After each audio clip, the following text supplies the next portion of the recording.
Bonsoir à tous et bienvenue au Conseil constitutionnel. Au moment même où nous sommes réunis ici au Palais Royal, il y a dans toute la France plus de 150 manifestations très pacifiques autour du thème du droit, puisque c'est la nuit du droit.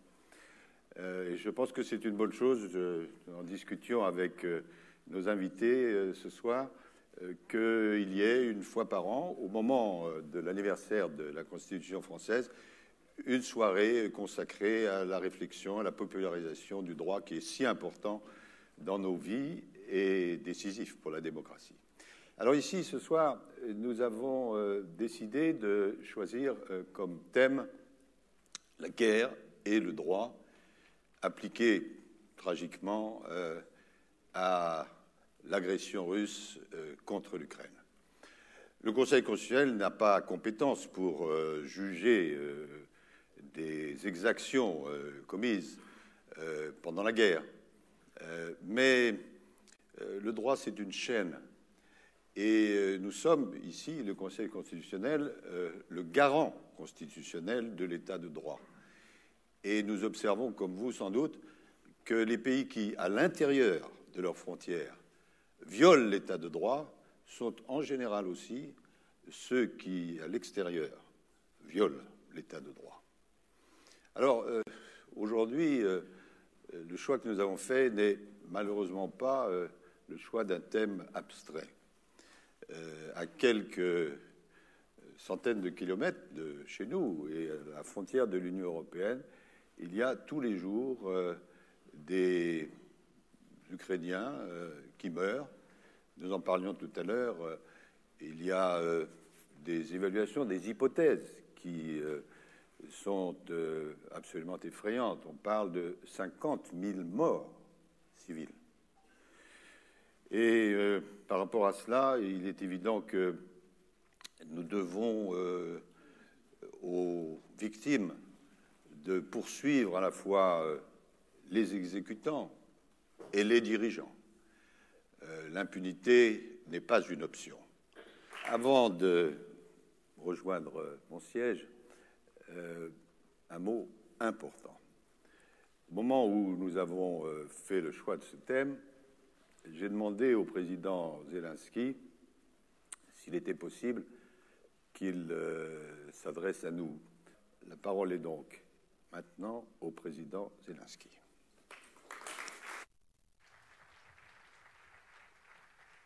Cher Monsieur Fabius, Mesdames et Messieurs, merci de nous avoir offert cette occasion de présenter le point de vue ukrainien sur la manière dont le droit peut garantir la paix. Je vais commencer par un exemple, juste un exemple qui démontre la nécessité et la matérialisation d'une réponse juridique globale à l'agression. 30 septembre dernier, région de Zaporijia, 7h10 du matin, l'armée russe lance 16 missiles sur les territoires de la région et sur la ville de Zaporijia. 4 missiles sont abattus par nos forces de défense aérienne, 9 ont touché l'usine, ils l'ont détruite, 3 missiles ont frappé le poste de contrôle sur la route, l'endroit où se trouvaient des dizaines de personnes. Des gens ordinaires dans des voitures ordinaires. Le bilan humain de ce matin, 122 blessés, 30 tués, dont 2 enfants, une fillette de 10 ans et un garçon de 14 ans. Et c'est juste un raid de missiles, une frappe visant les civils, un crime délibéré. C'est l'une des milliers de frappes qui ont eu lieu depuis 2014, depuis que la Russie a commencé son agression contre l'Ukraine. Et depuis le 24 février dernier, lorsque la Russie a transformé cette agression en une guerre totale. Vous savez tous ce qui se passe en Ukraine. Vous avez tous entendu parler de la localité de Boutcha, de Mariupol, de villes brûlées, de personnes torturées. Et je pense que beaucoup d'entre vous ont lu et entendu des mots qui expliquent d'ailleurs très clairement pourquoi cela se produit. Je vais vous faire une citation.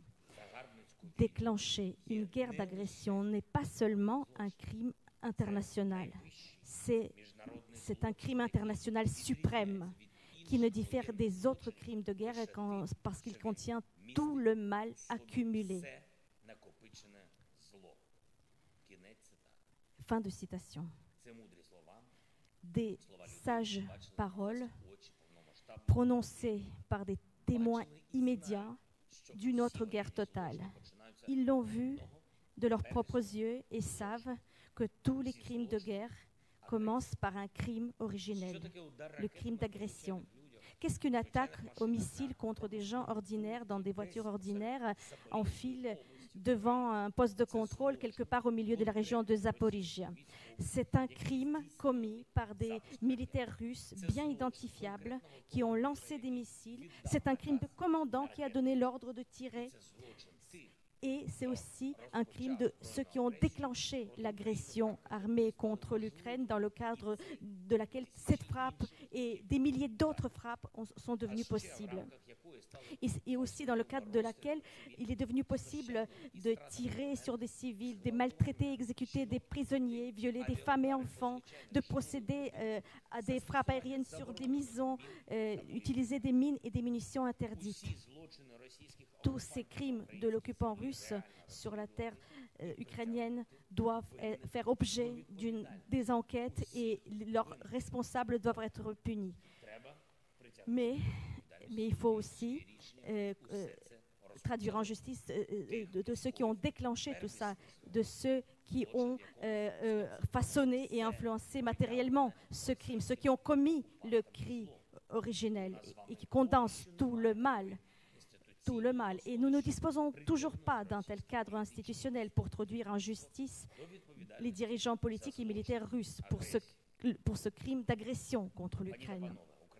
Mesdames et messieurs, l'Ukraine propose un instrument pour traduire en justice les auteurs du crime originel et qui a donné naissance à tous les autres crimes commis depuis le début de l'agression russe. Depuis de nombreuses années, le monde recherchait des moyens comment empêcher la répétition d'une guerre totale en Europe, comment garantir aussi les châtiments pour les criminels, comment lutter contre l'impunité, comment punir où qu'ils soient, et pour défendre, pour que les crimes contre les fondements de la vie humaine soient punis. Grâce à ces recherches et ces efforts de dirigeants de nombreux pays, nous disposons aujourd'hui d'une telle institution. La Cour pénale internationale, la CPI, c'est l'une des plus importantes institutions juridiques au monde qui garantit la justice et protège l'humanité. Et l'Ukraine soutient pleinement les activités de la CPI. Nous avons accepté la juridiction de la CPI pour tous les faits commis sur le territoire ukrainien. Nous avons introduit des changements dans la législation ukrainienne pour simplifier et rendre plus efficace notre coopération avec la CPI. Et nous sommes vraiment en communication permanente et très pratique avec les représentants de la CPI afin d'atteindre un objectif commun, de traduire en justice les occupants russes pour les crimes qu'ils ont commis sur le territoire ukrainien. Et nous devons créer donc un tribunal spécial pour le crime d'agression contre l'Ukraine pour remédier à l'impossibilité pour la CPI et les autres institutions judiciaires existantes de poursuivre les responsables de l'agression russe contre l'Ukraine. Vous savez comment les dirigeants russes, se cachant derrière de faux récits de souveraineté d'État, se cachent de la justice et de responsabilité de ce qu'ils ont fait. Récemment, un projet de traité international sur la création d'un tribunal spécial a été récemment présenté à Kiev aux diplomates des pays partenaires. Mais nous proposons ce traité non seulement aux pays partenaires, mais à tous ceux dans le monde qui accordent l'importance au droit et au respect de l'ordre international. Je vais donner une autre citation. Les chefs-lieux des accusations, de l'acte d'accusation, selon laquelle les défendeurs ont planifié et mené des guerres d'agression sont des accusations d'une extrême gravité. La guerre est un mal en soi, mais ses conséquences n'affectent pas seulement les États belligérants, mais le monde entier. Fin de citation. Lorsque nous conclurons un traité et créeront un tribunal spécial pour l'agression russe, le simple fait de préparer ces actes d'accusation pourra être un signal très puissant pour les autres, pour les mandats d'arrêt, pour ceux qui ont planifié et ordonné cette agression, pour ceux qui projettent encore, pour les agresseurs potentiels. Et de rendre inévitable pour que le droit soit en vigueur, la loi prévaut et l'humanité est assurément protégée. Mais il nous faut pour ça une institution, cette institution. Et donc j'invite la France, et en particulier le Conseil constitutionnel, de participer activement aux travaux, à la réflexion et à la négociation de traités concernant un tribunal spécial. Aussi, un autre élément très important, c'est la compensation pour les dommages causés par la guerre. Dès à présent, en octobre, nous invitons tous ceux qui tiennent au droit international de soutenir une résolution fondamentale que l'Ukraine a présentée donc dans le cadre de l'Assemblée générale des Nations unies. Cette résolution réaffirmera l'obligation légale internationale de la Russie de payer toutes les réparations de guerre. L'agresseur doit payer en entier pour la brutalité et pour la destruction. Bien que dans le cas de Russie, ça ne va pas être facile, mais c'est réaliste.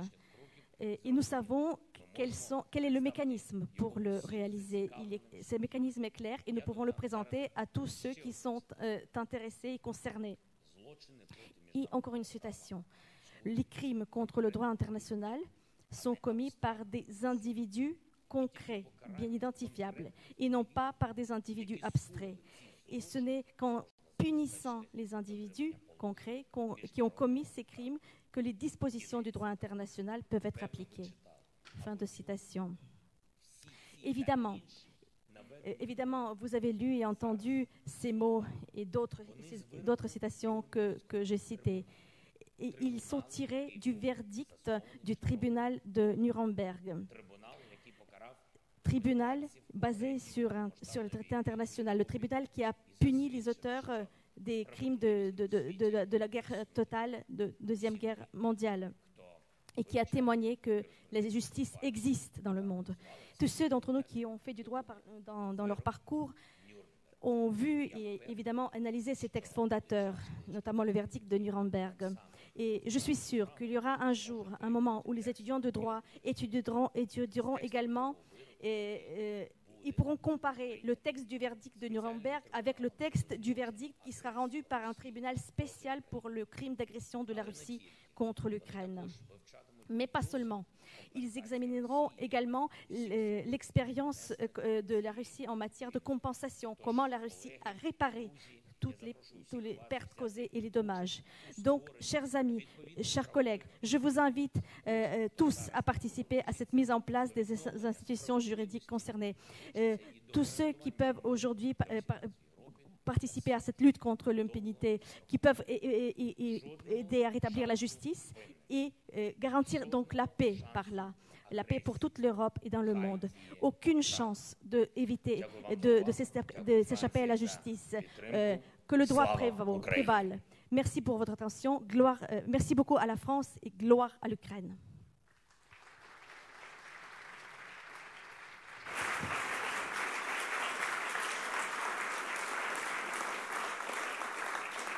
Merci, Monsieur le Président. Je ne suis pas un spécialiste du droit, je suis sans doute le seul dans cette salle à ne pas être un spécialiste du droit. Mais en tant que citoyen, j'ai pleinement conscience que ce droit est notre arme à la fois la plus précieuse et la plus fragile, cette arme pour laquelle se battent tous les intervenants engagés et prestigieux qui nous font l'honneur et l'amitié d'être là ce soir. Et je vais demander tout de suite aux trois premiers d'entre eux de nous rejoindre sur scène. Le procureur général d'Ukraine, Andrei Kostin, je vous en prie. Le colonel François Eulard, qui est donc le directeur de l'Institut de recherche criminelle de la Gendarmerie nationale. Et Karim Khan, qui est le procureur de la Cour pénale internationale. Installez-vous comme ça, voilà, ça ira très bien. Ici, il n'y a pas de problème. Allez-y, installez-vous ici. Merci d'être parmi nous ce soir. On sait que c'est jamais simple pour vous de venir jusqu'ici. Vous avez été élu procureur général par le Parlement ukrainien. C'était le 27 juillet dernier. Comment, pour commencer, vous décririez aujourd'hui la situation dans votre pays, la situation en Ukraine ? La France toujours inspiré le monde entier par son indépendance, sa dignité et sa lutte pour la liberté, non seulement de l'État, mais de chaque personne. Aujourd'hui, chaque citoyen de l'Ukraine affirme et défend son droit de vivre en tant que personne libre. Aujourd'hui, l'Ukraine et les Ukrainiens paient un prix élevé pour la liberté et l'indépendance, pour le droit de vivre. Ils paient avec sa sang. Mais nous ne sommes pas seuls. Nous sommes ensemble et nous sentons votre soutien et votre main tendue. I will switch now into English.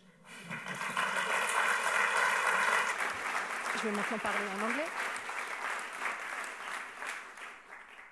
Tous soldats ukrainiens luttent aujourd'hui non seulement pour sa patrie, mais pour nous tous, contre notre ennemi commun qui tente de détruire la paix et la stabilité et l'ordre et l'état de droit sur une échelle universelle. Tout cela est évident étant donné les atrocités auxquelles nous sommes témoins au quotidien en Ukraine, les meurtres des civils, des femmes, des enfants, des personnes âgées, tués pour simplement tuer, la cruauté gratuite. C'est la réelle allure de l'ennemi que nous combattons. Son but n'est pas une simple domination dans la région, mais la destruction de l'ordre mondial et de l'état de droit sur Terre. C'est pour cela que je suis ici aujourd'hui, pour parler contre tout cela, pour vous dire les vérités également, pour exprimer également notre reconnaissance à la France pour votre soutien précieux. Merci beaucoup, chers amis.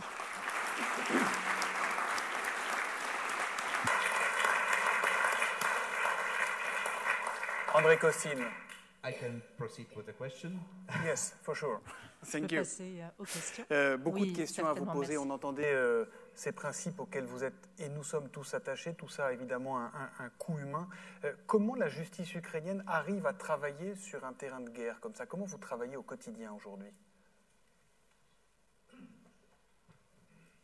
Actually, it's difficult, but we already used to C'est it. difficile, mais nous y sommes déjà The habitués. Office of Prosecutor General, our regional office, Le and all law bureau enforcement du agencies procureur are working on général, daily toutes basis. nos agences And I would travaillent like au to say quotidien. that this work is quite Ce well travail, organized. je dois le dire, What we est assez need, bien of course, articulé. we need additional Nous avons bien support entendu on the level besoin of de expertise, soutien on the level of technique, on the level of supplémentaire IT du point de vue de solutions, l'expertise, on the level of de la technique, modern des solutions solutions which informatiques, will make our work more efficient. afin de gagner en Work efficacité of our prosecutors and investigators. dans le Currently, cadre du my travail de nos office is procureurs et de investigating nos enquêteurs. three types of Mon international bureau, crimes. à l'heure actuelle, The crime of enquête sur aggression. 3 types We have opened the case and we have de crimes. Tout d'abord, le indicted crime d'agression. Nous avons 626 déjà people 626 who personnes represent the faisant highest l'objet military and de charges and d'accusation political qui leadership représentent of the le aggressor plus of haut Russian niveau Federation d'instances dirigeantes take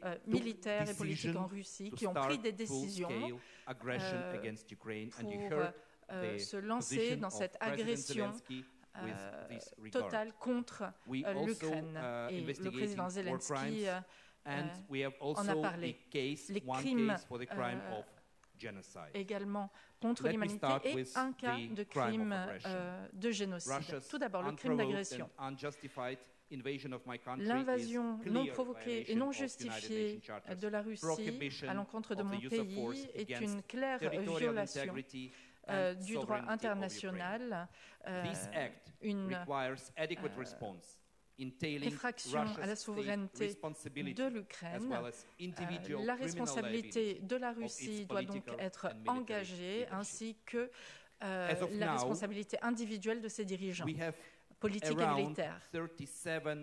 Aujourd'hui, environ 7000 cas de crimes de guerre ont été identifiés, avec un total de 7500 morts de civils.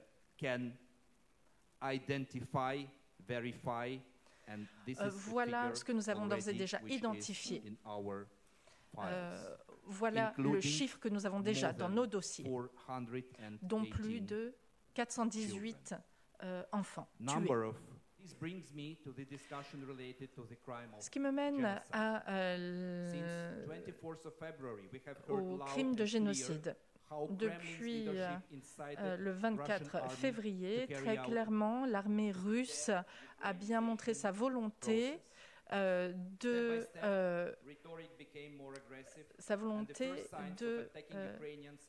désukrainiser le pays.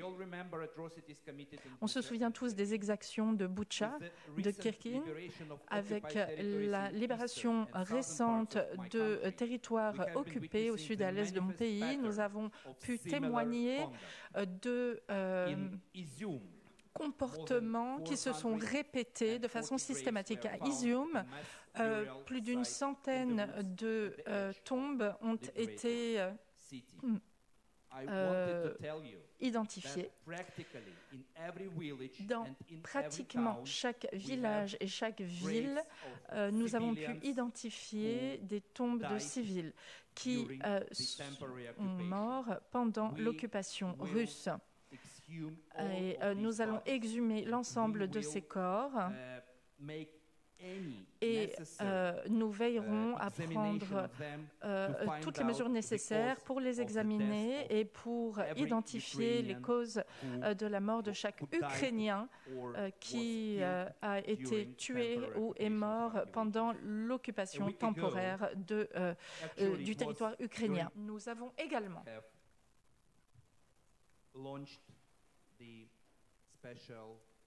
lancé une stratégie spéciale d'enquête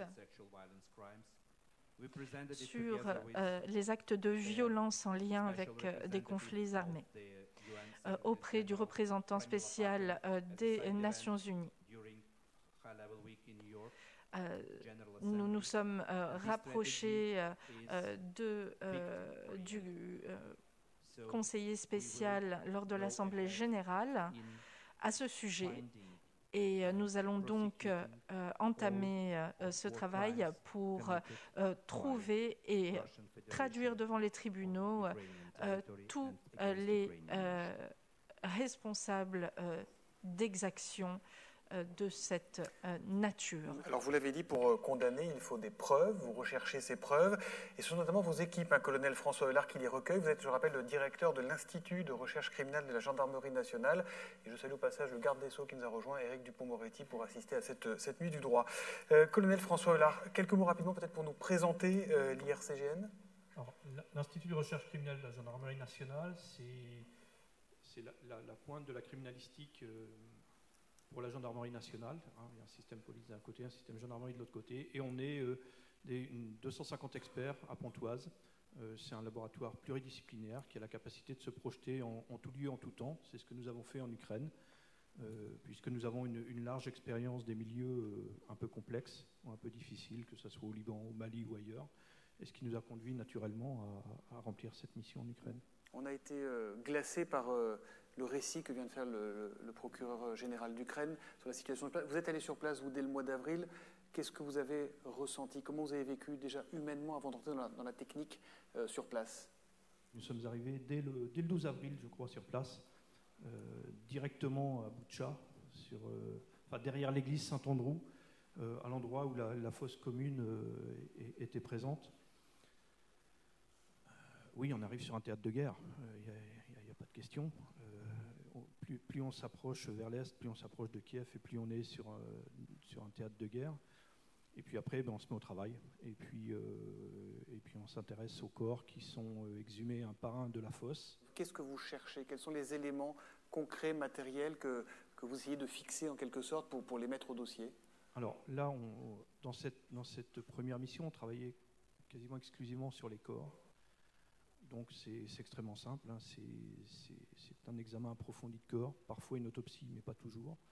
Et on va s'intéresser aux plaies, aux orifices d'entrée, aux blessures faites par des explosions, enfin tous les stigmates qui sont présents sur les corps, que l'on relève, que l'on documente et qui permettent ensuite de nourrir la procédure qui est ouverte par les autorités ukrainiennes. Voilà, c'est ce qu'on cherche, c'est ce qu'on documente. Ces informations, vous les transmettez directement à la justice ukrainienne? Alors, dans cette phase initiale, on ne travaillait pas encore sous l'égide de la CPI, puisque c'est un accord bilatéral, puisqu'on est intervenu très vite. Donc, c'est un accord bilatéral et on rendait nos procédures directement au procureur ou à la procurature générale d'Ukraine, qui nous accompagnait sur place. Procureur Costin, qu'est-ce que vous faites, vous, de toutes ces preuves, une fois qu'elles vous ont été remises par les scientifiques, par les gendarmes? Comment vous les traitez, en quelque sorte?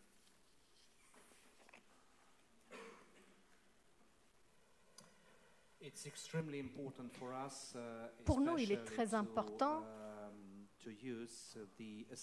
notamment de nous servir de l'assistance fournie par nos partenaires français, puisque ces équipes nous aident à faire notre travail, mais en outre, ces équipes utilisent également des technologies très nouvelles. Je voulais parler ici du laboratoire ADN mobile. Et en fait, c'est quelque chose qu'ils ont emmené en Ukraine et qu'ils l'ont laissé sur place dans la région de Kharkiv. C'est un laboratoire unique. Nous avons aujourd'hui... Eh bien, nous en avons fait la demande d'un deuxième laboratoire et je suis reconnaissant au gouvernement français qui a décidé de nous fournir donc un deuxième laboratoire ADN mobile. Et puis ensuite, nous avons la tâche très difficile pour les enquêteurs, c'est de trouver comment l'acteur du crime a procédé. Et je reviens à votre question. Là encore, nous avons un très bon soutien fourni par la société civile qui analyse de grandes quantités d'informations libres afin d'identifier les acteurs spécifiques de chacune de ces crimes. Nous avons des rapports sur différents soldats, par exemple de l'armée russe, et nous avons assez d'éléments de preuve pour montrer que ce sont eux qui ont commis ces crimes contre les civils sur le terrain.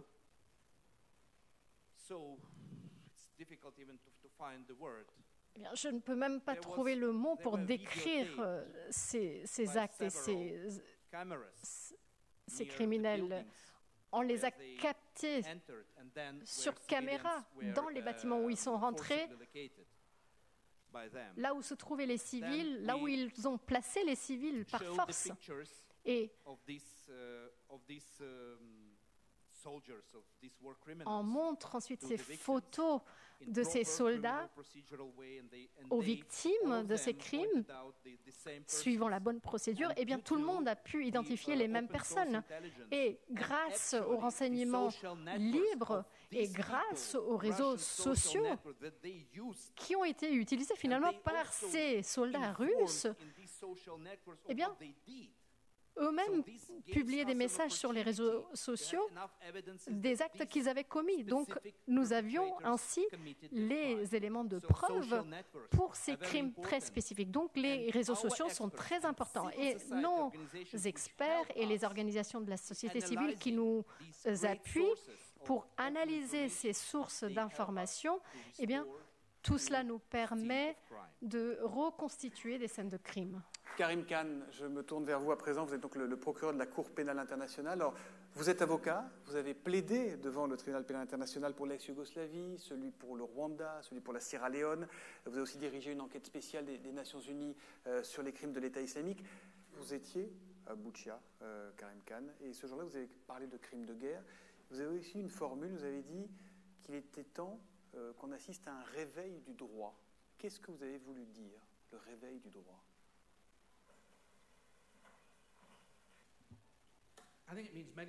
Eh bien, cela veut dire différentes choses, mais en fait, j'essayais de communiquer, c'est l'idée suivante. La loi, le droit, eh bien, telle une issue d'urgence, on dit briser la glace, eh bien, de la même manière, le droit permet la paix, la stabilité et la protection. Il faut travailler pour la sécurité. Et c'est pour cela qu'il faut se réveiller.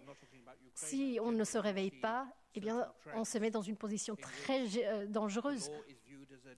Je ne parle pas seulement de l'Ukraine, mais il y a de nombreux contextes où le droit est considéré comme étant quelque chose de jetable. Et très souvent, on se tourne le dos au droit,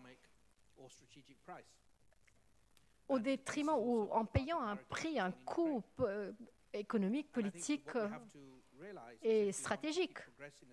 Et donc, si nous voulons continuer de progresser en tant que l'humanité,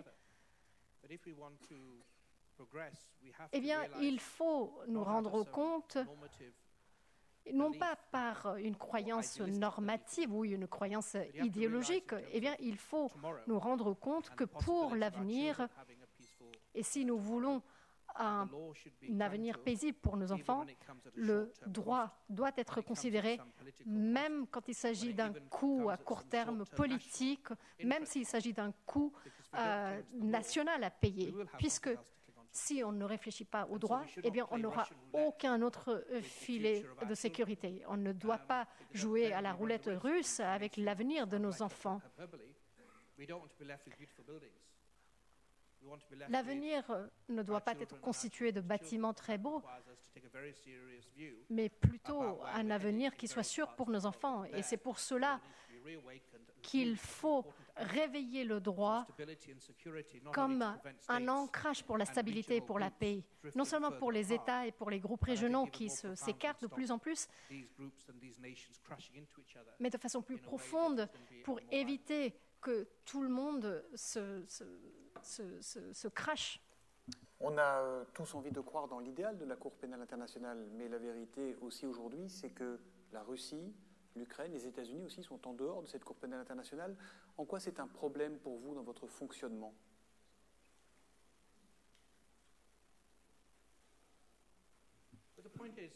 Eh bien, quand la Convention internationale sur les droits politiques et civils avait été finalisée, très peu d'États avaient été signataires. Eh bien, regardez l'Union européenne. Elle a commencé en tant que petit groupe de nations. Donc, il ne faut pas désespérer. Aujourd'hui, la CPI est une cour permanente. Le Conseil de sécurité a saisi la CPI pour le cas de la Libye et de la Syrie.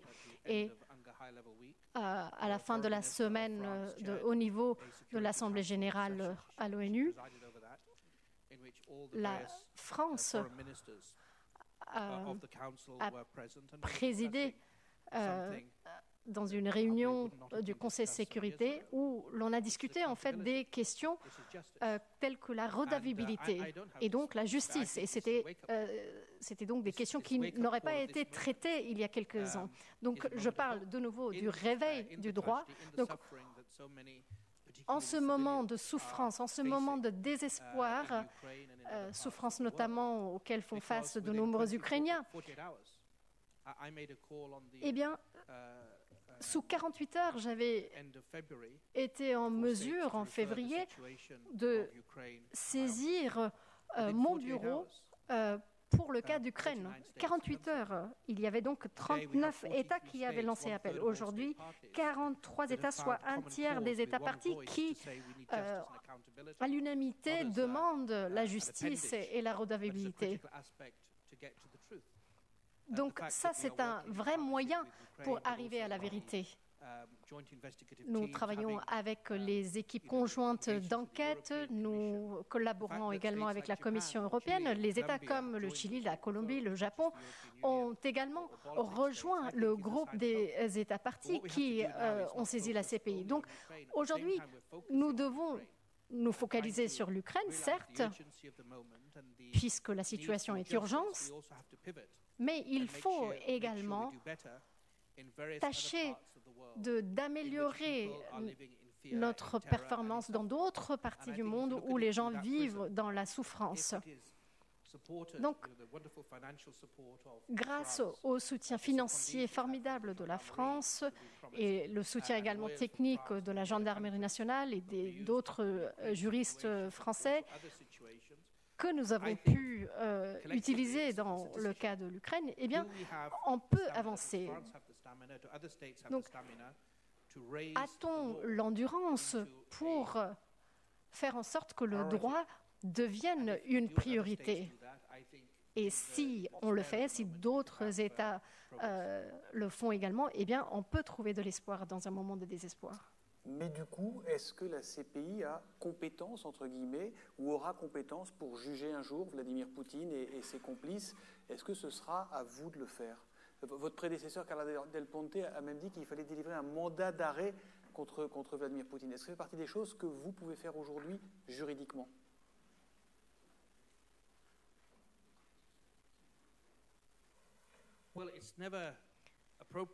Eh bien, ce n'est pas approprié pour un responsable d'un tribunal de démarrer une enquête en déterminant déjà la cible. Le processus consiste à démarrer le processus et de collecter les preuves et ensuite laisser les faits parler pour eux-mêmes. Ce qui est sûr, c'est que si cette Cour pénale internationale existe aujourd'hui, c'est entre autres grâce à la volonté d'un homme, Robert Badinter. Il n'a pas pu être parmi nous ce soir, mais l'ancien garde des Sceaux, l'homme à qui on doit l'abolition de la peine de mort chez nous en France, a tenu à apporter sa contribution au débat. Il a tenu aussi à apporter son soutien aux Ukrainiens.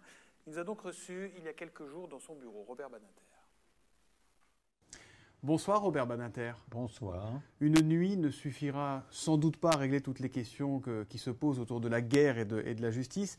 D'ailleurs, pour commencer, ce terme de justice de guerre, le droit et la guerre, est-ce qu'on n'est pas là face à l'un des plus beaux oxymores de la langue française? Pas seulement la langue française, mais il est vrai que la guerre est le moment où les formes traditionnelles, je dirais le droit applicable cesse d'être appliqué et cède la place à la violence. Je tiens d'ailleurs à dire, avant toute chose, que je suis tout à fait sensible aux efforts des juristes ukrainiens que la guerre d'agression menée par les Russes contre le peuple ukrainien rencontre le courage et ce qu'on aurait appelé en latin la vertu des Ukrainiens, saluons-les, mais le sentiment que viendra l'heure du droit et qu'on jugera les criminels de guerre ou contre l'humanité, c'est très très important que les juristes ukrainiens et plus généralement les juristes internationaux s'en préoccupent maintenant. C'est très important. Et donc je tiens à rendre hommage et à saluer aussi les efforts qui sont conduits pour collecter les preuves. Parce que, vous savez, sans preuves, pas de poursuite. Tous les participants qui sont là ce soir seront sensibles à ces mots, Robert Badinter. S'agissant donc de cette guerre menée par les Russes en Ukraine, il y a une question finalement que tout le monde se pose. Vladimir Poutine sera-t-il jugé un jour? Qu'est-ce que vous en pensez? Écoutez, vous avez les leçons de l'histoire qui sont là. On juge les dictateurs une fois qu'ils sont tombés. Staline, maître à penser, au Kremlin jadis, mais inspirateur de toute une doctrine. Staline disait toujours, en ricanant derrière ses moustaches, l'histoire est écrite par les vainqueurs. Ça n'est pas faux. Et pour autant, elle est nécessaire, cette justice. Dans le cas de Poutine, je pense que ce n'est pas sur l'histoire qu'il faut compter. Mais l'histoire, elle, nous enseigne que les dictateurs en fonction, les dictateurs au pouvoir, ne sont pas jugés. Il faut qu'ils tombent d'abord, ou que leurs folles entreprises criminelles, souvent, connaissent un échec, qui soit renversé ou que la guerre qu'ils ont lancée se retourne contre le pays même, qui a suivi le dictateur pour que celui-ci soit jugé. Ça veut dire quoi ? On ne juge pas les vainqueurs. Ça veut dire qu'il y a une forme d'impuissance de la justice internationale qui ne peut intervenir qu'après les carnages ? Mais regardez les leçons de l'histoire. Nuremberg intervient quand ? La décision est prise quand ? Au moment où la victoire est certaine. Et l'organisation de Nuremberg, elle remonte à août 1945. C'est le moment où on met en place le système de jugement, qui sera d'ailleurs satisfaisant. Utile. Mais c'est après, une fois que les armes se sont tues, tant que les dictateurs sont au pouvoir, il ne faut pas espérer les juger. Au mieux, on peut espérer que les leurs les trahiront et les livreront, comme ça a été le cas pour Milosevic. Mais pour autant, Robert Badinter, est-ce qu'il sera important qu'il soit jugé même après qu'il sera tombé ? Ce qui est essentiel, et ce n'est pas seulement le cas de Poutine, après on parlera du cas de Poutine, ce qui est essentiel, c'est qu'il y ait les preuves rassemblées. Et c'est pourquoi je reviens à l'hommage de tout à l'heure. Il est très très important que procureurs généraux à la CPI ou en Ukraine, aujourd'hui, assemblent et réunissent les preuves qui serviront à confondre après. Une fois que les armes se seront, à mon avis, tues, pas avant, après, sereinement, ceux qui seront responsables de ces crimes. C'est très important ce qui est fait en ce moment par les procureurs des pays. Il y a Poutine, mais il n'y a pas que Poutine. Non, je continue un instant sur Poutine.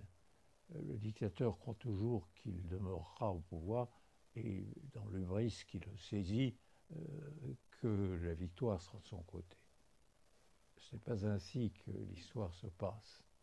Et je rappelle l'exemple type, Milosevic. Moi, j'en ai parlé un jour directement à Milosevic à La Haye, bien avant que la guerre n'éclate dans toute l'ex-Yougoslavie.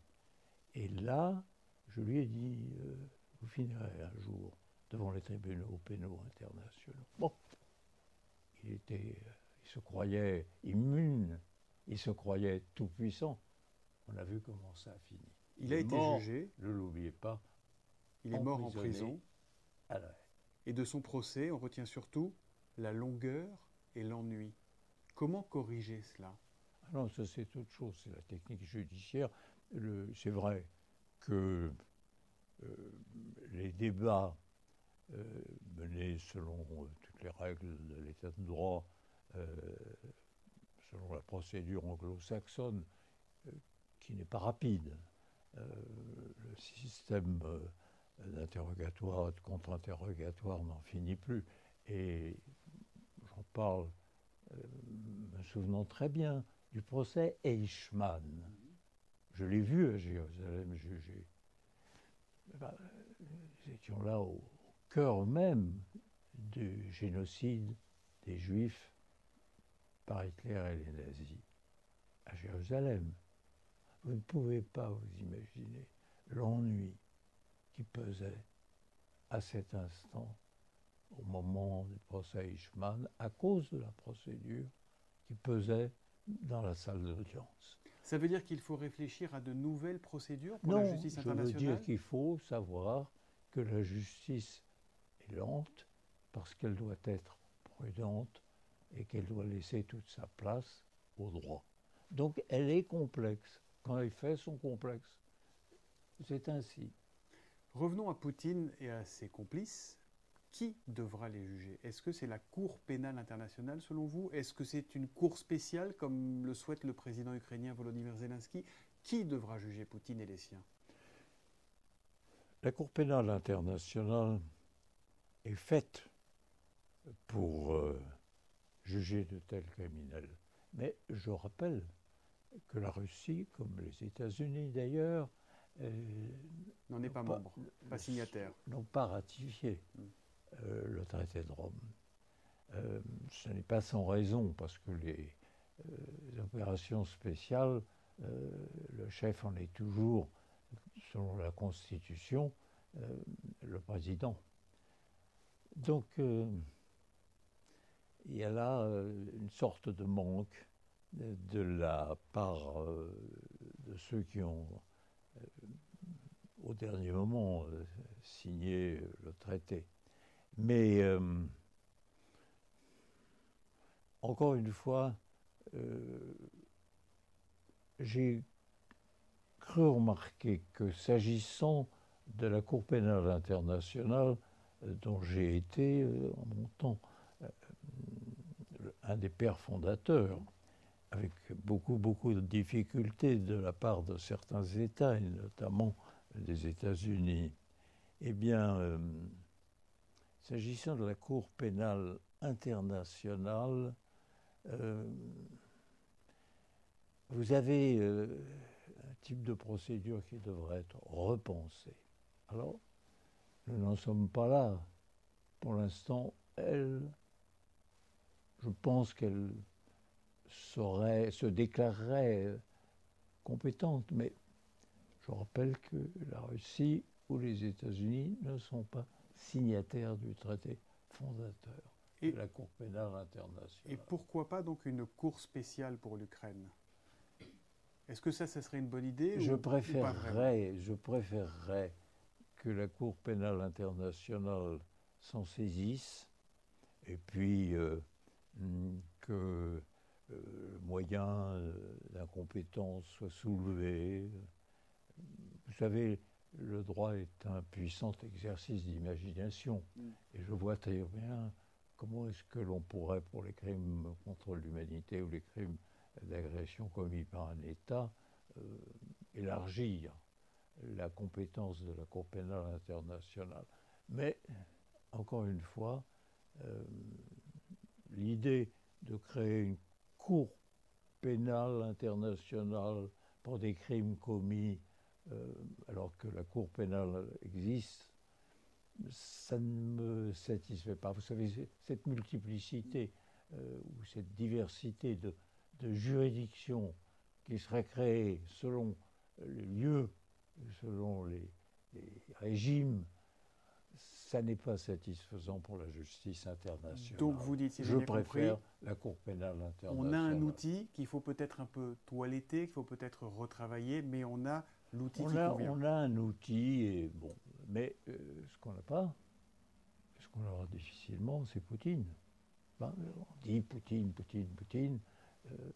Ce n'est pas la même chose concernant les complices, concernant les généraux, concernant les oligarques, concernant tous ceux qui contribuent à la commission de ces crimes. Ce n'est pas la même chose. Mais s'agissant de Poutine, voyons, réfléchissez. Un dictateur au pouvoir comme Poutine, qui va aller le chercher dans le Kremlin? On va délivrer un mandat d'arrêt, et alors? Vous comprenez? Bon, ça veut dire en clair qu'aussi longtemps que Poutine est au pouvoir, il ne sera pas jugé. Alors, vous me direz, ensuite... mais est-ce qu'il faut... Ensuite, attention, ensuite, Si Poutine ne connaît pas la victoire, si militairement il est tenu en échec, si, et vous voyez que ça fait beaucoup de si à l'intérieur de l'oligarchie on trouve que on l'imagine aisément s'enfuyant, il n'est pas sans protecteur. Je rappelle que le Conseil de sécurité est inutilisable dans ce cas-là, pour une raison simple, le droit de veto, non seulement des Russes, mais des Chinois. Par conséquent, ce n'est pas du côté des Nations Unies qu'il faut espérer quoi que ce soit. Donc, créer une juridiction pénale internationale pour ce qui advient en ce moment en Ukraine, je ne crois pas que ce soit ce que les Ukrainiens veulent. Ils ont compétence, eux, s'agissant des criminels qui commettent ces crimes en Ukraine. Pas besoin de créer une cour pénale internationale. Les juridictions nationales de l'Ukraine peuvent parfaitement assumer ça. Alors, je reviens à Poutine. Qu'est-ce qui se passerait? Ou Poutine sera tué s'il est défait, parce que à l'intérieur de son équipe, il y aura une permanente tentation de s'en débarrasser. Ou bien il s'enfuira, et dans ce cas-là, il ira en Chine, ou il ira en Syrie, ou il ira dans les États de l'ancienne URSS en Asie. Et le monde devra s'y résoudre? Le monde, c'est l'imprescriptibilité du crime contre l'humanité. Les Ukrainiens sont là à réclamer Poutine. Nous verrons ce qui adviendra. Mais, encore une fois, tant qu'il est au pouvoir, ne comptez pas qu'il soit déféré devant une juridiction pénale internationale. Alors lui, vous le dites, on ne peut pas aller le chercher au Kremlin, et on comprend bien pourquoi. En revanche, est-ce qu'il faut aller chercher les oligarques? Est-ce qu'il faut aller chercher les généraux dès maintenant? Absolument. Je dirais même que c'est très bien que les preuves soient réunies, mais qu'il faut déclencher les poursuites, y compris pour les officiers qui commandent en ce moment ces opérations militaires, mais aussi criminelles à l'intérieur de l'Ukraine. Robert Badinter, vous Il ne faut pas attendre. Il faut montrer une volonté très forte, politique et internationale, de punir ces criminels. Vous le disiez, vous êtes un des pères fondateurs de la Cour pénale internationale. Pourquoi, malgré toutes les réserves qu'on peut entendre ou émettre, il reste fondamental que les bourreaux soient jugés un jour ou l'autre? Pourquoi? Pour l'histoire, pourquoi? Parce qu'il y a un besoin je dirais, de vengeance qui doit être transcendée sous la forme de justice. Parce que ceux qui déclenchent de telles opérations, et Poutine notamment, créent tellement de malheurs, causent tellement de victimes, suscitent tellement de douleurs, que la conscience des humains, ce qu'on appellerait un grand mot, la conscience universelle, ne doit pas le supporter.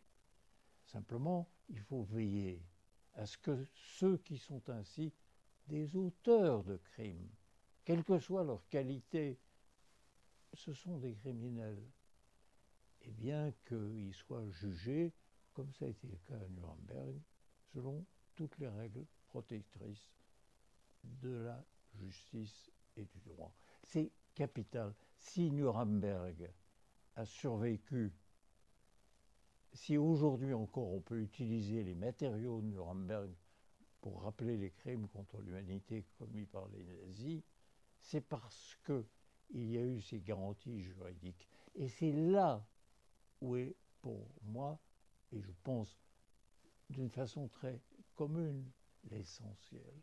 Il faut que ce soit non pas le règlement de compte de celui qui l'a emporté à l'encontre de celui qui a été vaincu, il faut que ce soit la justice avec une majuscule sur le plan international aussi. Les peuples y aspirent, les victimes y aspirent. et l'avenir le commande. Donc, qui est intervenu dans cette nuit du droit.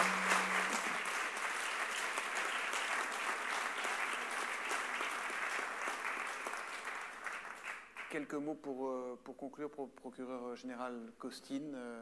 On arrive à la fin de cette séance. On va entendre Katia Bounatichvili, puis les mots de conclusion du président du Conseil constitutionnel. Quel est le message que vous souhaitez faire passer ce soir en quelques mots?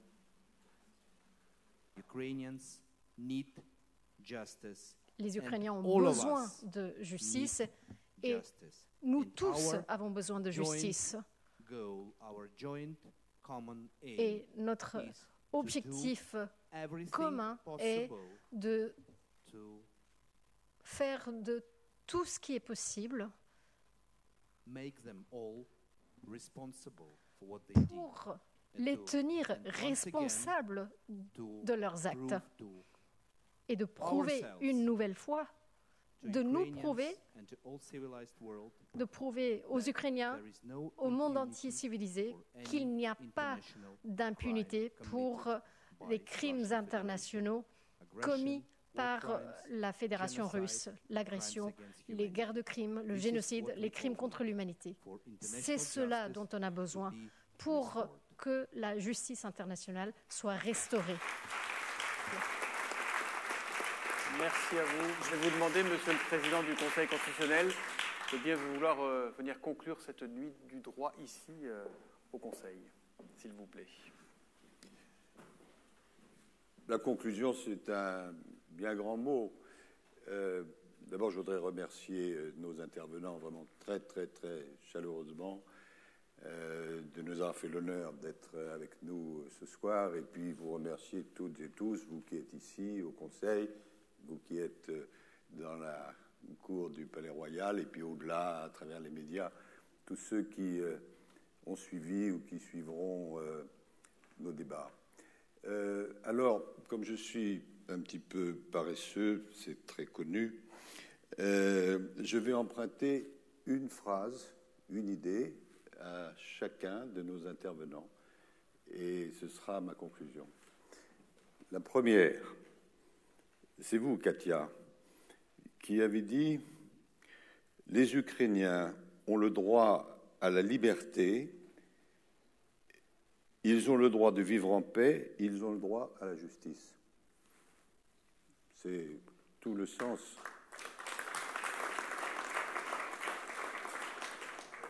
du combat que vous menez et dont nous sommes solidaires. La seconde idée, c'est le procureur général Costin qui l'a fort bien exprimé. Les Ukrainiens payent un prix élevé pour la liberté et le droit de tous. Ça, c'est le fond. C'est pourquoi nous sommes à vos côtés.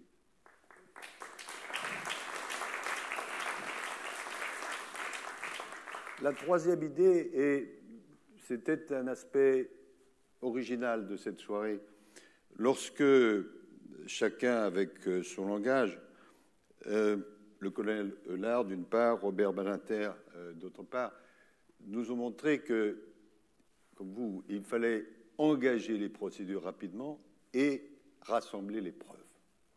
Parce que s'il n'y a pas les preuves, la justice ne peut pas travailler. Et c'est un aspect dont on ne parle pas suffisamment, mais qui explique pourquoi votre rôle est si utile.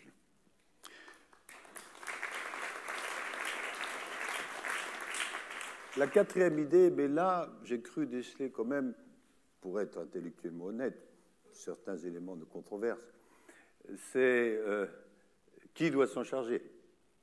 Alors les arguments ont été échangés de part et d'autre. Mais des deux côtés, je pense à la fois au procureur général et au procureur, il a été dit, et ce n'est pas simplement une proclamation, je sais que c'est la réalité, qu'en fin de compte, parce que c'est la justice qui importe, il n'y aura pas de compétition. Et donc, vous travaillez ensemble, vous en donnez l'exemple ce soir, et ça, c'est très important pour tous ceux, et nous sommes tous dans cette situation, qui veulent la justice et qui refusent l'impunité. Et puis, la dernière idée que j'emprunte, tout cela, ce sont des emprunts, c'est la façon tout à fait éloquente et forte dont vous, Monsieur le procureur, vous avez parlé de l'état de droit. Alors l'état de droit, voilà comment on parle en français, et en anglais c'est the rule of law. Mais vous avez dit, et ça c'est très très important pour nous tous, quelle que soit notre langue, l'état de droit est une responsabilité partagée. C'est-à-dire, il n'y a pas les spécialistes du droit qui doivent agir dans leur coin, mais c'est nous tous, citoyens d'Europe, citoyens français, citoyens du monde, qui partageons vraiment l'état de droit. Et s'il est vivant, c'est parce que nous sommes là, à ses côtés. Et vous avez dit, alors c'est la plus belle conclusion, que c'est ça le sens de la nuit du droit. C'est exactement cela. Ce que nous avons voulu faire modestement, c'est faire prendre conscience que le droit n'est pas une matière extérieure, mais que c'est une responsabilité partagée. Merci de ce que vous avez dit tous ce soir. Merci.